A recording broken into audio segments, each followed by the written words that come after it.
kayo gumising, sasampalin ko kayo. Uy, pa? May tama ka ba? Siyempre,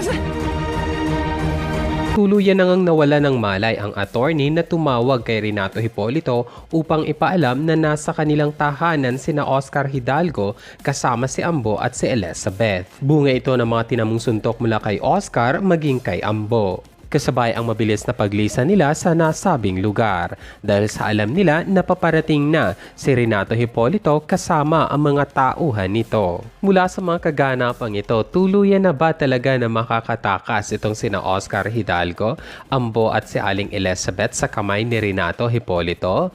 Meron bang tutulong sa kanilang ginagawang pagtakas? Kung meron, sino? Totoo ba ang balibalita na babalik si Captain Salonga at siya ang tutulong dito? O ang pagpasok ng bagong guest na si megastar Sharon Cuneta ang magiging daan na siya ang tutulong sa kina Oscar Hidalgo?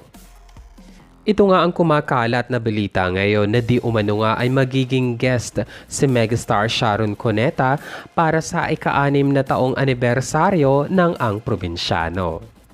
Para sa video ito, ano ang komento mo? Just leave your comment below. At kung hindi ka pa po nakasubscribe sa aking munting channel, please do subscribe po para updated ka sa mga teorya at kaganapan ng Ang Probinsyano. Salamat!